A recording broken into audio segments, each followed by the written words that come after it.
لیکن کیونکہ وہ معذور نہیں تھا بلکہ قاوی اور کمانے کے قابل تھا، لہٰذا آپ نے اسے کچھ دینے کے بجائے دوسری راہ تجویز فرمائی، یعنی محنت کی طرف اس کا خیال کروایا۔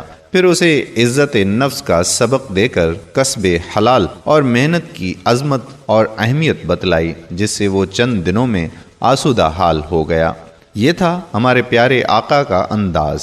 یہاں پر اس بات کی وضاحت کرنا نہایت ضروری ہے کہ ایسا ہرگز نہیں کہ ہمارے پیارے آقا حضور صلی اللہ علیہ وآلہ وسلم نے مصیبت زدہ شخص کے مانگنے پر مکمل پابندی لگائی ہے۔ صحیح مسلم میں آپ سے ایک حدیث روایت کی گئی ہے، اس میں آپ صلی اللہ علیہ وآلہ وسلم نے فرمایا کہ 3 لوگوں کے علاوہ کسی کو سوال کرنا جائز نہیں ہے۔ ایک وہ جو کسی چیز کا ضامن ہو اور اس پر ضمانت پڑ جائے جس کا وہ اہل نہ ہو، وہ اپنی ضمانت کی حد تک مانگ سکتا ہے اور پھر رک جائے۔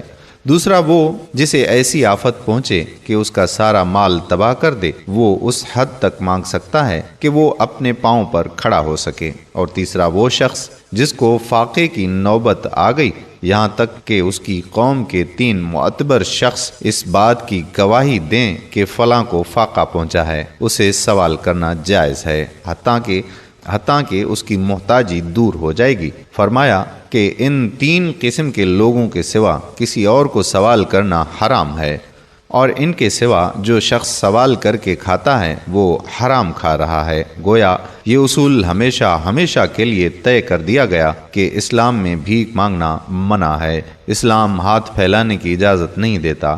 اسلام میں محنت مزدوری کر کے کمانے اور کھانے پر زور دیا جاتا ہے۔ دوسروں کے سامنے دست سوال دراز کرنے کی اجازت صرف مجبوری کی حد میں ہے۔ اسلام میں پیشہ وارانہ بھیک مانگنے اور اسے اپنا خاندانی حق سمجھنے کی قطعاً گنجائش نہیں ہے۔ سہیل بن حنظلہ رضی اللہ تعالی عنہ سے روایت ہے کہ نبی پاک صلی اللہ علیہ وآلہ وسلم نے ارشاد فرمایا کہ جس شخص نے سوال کیا اور اس کے پاس اس قدر مال ہے جو اس کو غنی کر دے تو وہ سوال کے ذریعے آپ کی کثرت طلب کر رہا ہے۔ صحابہ کرام نے عرض کیا کہ گناہ کی حد کیا ہے جس کے ہوتے ہوئے سوال کرنا جائز نہیں؟ آپ صلی اللہ علیہ وآلہ وسلم نے فرمایا کہ اس قدر جو اس کے لیے صبح اور شام کی غذا کا کام دے سکے۔ ایک اور روایت میں یہی الفاظ اس صورت میں ہیں کہ ایک دن یا ایک رات اور ایک دن پیٹ بھرنے کے لیے کافی ہو۔ دوستو، اب ذرا تصور کیجئے، ذرا سوچئے کہ وہ لوگ جو ہمیں ہر جگہ پر بھیک مانگتے ہوئے نظر آتے ہیں، جو پروفیشنل گداگر ہیں، وہ تو اپنے پیارے آقا حضرت محمد صلی اللہ علیہ وآلہ وسلم کے احکامات کی صریح خلاف ورزی کر رہے ہیں۔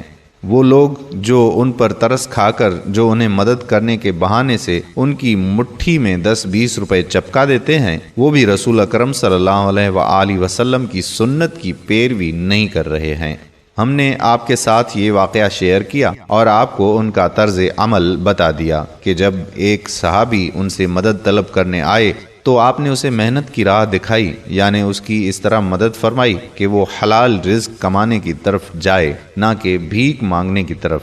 اگر آپ یہ سوچ رہے ہیں کہ اگر آپ کسی کی مدد کرنا چاہتے ہیں تو اس کا اسلامی طریقہ کار کیا ہے، تو آپ ان لوگوں کا انتخاب کیجئے جو تنگ دست ہوں تو ضروری ہے، مگر وہ بھیک مانگنے کے بجائے ان کی غیرت اس چیز سے گوارا نہیں کرتی کہ وہ ہاتھ کسی کے آگے دراز کریں، بلکہ وہ محنت کو ترجیح دیتے ہیں اور رسول اکرم صلی اللہ علیہ وآلہ وسلم کے فرمان کے مطابق اپنی بسر اوقات کرتے ہیں۔ قرآن کریم میں اللہ تعالیٰ نے اس عمل کو اللہ کو قرض حسنہ دینے سے مترادف قرار دیا ہے۔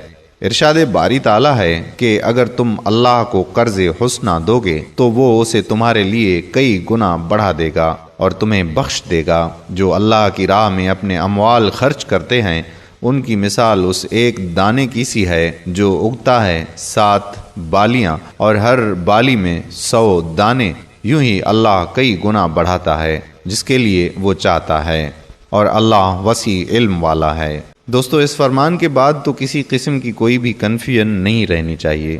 اس کے مطابق بھیک مانگنے والوں کی اور اس مافیا کی حوصلہ شکنی کرنی ہوگی، اور کسی کی اگر آپ مدد کرنا چاہتے ہیں تو اس کا بہترین طریقہ یہ ہے جو اسلام نے ہمیں بتایا ہے کہ آپ کسی بھی محنت کرنے والے کسی بھی مزدور کی اجرت اس کا پسینہ خشک ہونے سے پہلے ادا کیجیے، اور اس کے ساتھ ساتھ ان لوگوں کا انتخاب کیجیے جو بھیک مانگنے پر اپنی عزت نفس کو ترجیح دیتے ہیں اور محنت سے اپنی روزی روٹی کماتے ہیں۔ اگر آپ کہیں پر کھانا کھانے جاتے ہیں تو وہاں پر فوڈ سرو کرنے والے کو آپ ٹپ کی صورت میں اضافی رقم دے کر مدد کر سکتے ہیں۔ اسی طرح اگر آپ گھر میں کوئی کام کرنے کے لیے مزدور وغیرہ بلاتے ہیں تو اس کو اس کی محنت سے زیادہ، طے شدہ اجرت سے زیادہ آپ دے کر بھی اللہ کو خوش کر سکتے ہیں۔ یہ وہ لوگ ہیں جن کے بارے میں فرمان ہے کہ القاسب حبیب اللہ، کہ محنت کرنے والا اللہ کا دوست ہے، اور اگر آپ اللہ کے دوست کی مدد کریں گے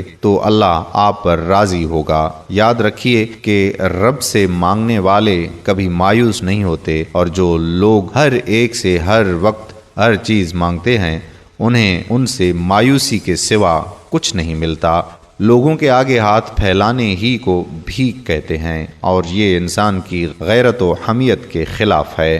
اس سے خودداری ختم اور شرم و حیا جاتی رہتی ہے۔ نبی کریم صلی اللہ علیہ وآلہ وسلم کا فرمان ہے کہ اوپر والا ہاتھ نیچے والے ہاتھ سے بہتر ہے، اور اوپر کا ہاتھ خرچ کرنے والا ہے اور نچلا ہاتھ مانگنے والا ہے۔ ہم امید کرتے ہیں کہ آپ کو یہ نقطہ سمجھ میں آ گیا ہوگا، اور آپ آئندہ ان پروفیشنل بھکاریوں کی حوصلہ شکنی کریں گے اور اس مافیا کو فرمان رسول صلی اللہ علیہ وآلہ وسلم کے مطابق ختم کرنے میں اپنا بھرپور کردار ضرور ادا کریں گے۔ امید کرتا ہوں کہ ہماری آج کی یہ ویڈیو آپ کو ضرور پسند آئی ہوگی، اور اس کو صدقہ جاریہ کے طور پر اپنے دوست و احباب کے ساتھ ضرور شیئر کریں گے۔ اگر آپ نے ابھی تک ہمارا پیج پیارا اسلام لائک نہیں کیا تو ابھی سے لائک کر کے فالو کر دیجئے، اور ساتھ ساتھ ہمارے یوٹیوب چینل پیارا اسلام کو بھی سبسکرائب کر دیجئے، تاکہ ہم ایسی مزید معلوماتی اور دلچسپ ویڈیوز آپ تک پہنچاتے رہیں۔ جزاک اللہ خیرہ۔ السلام علیکم ورحمۃ اللہ وبرکاتہ۔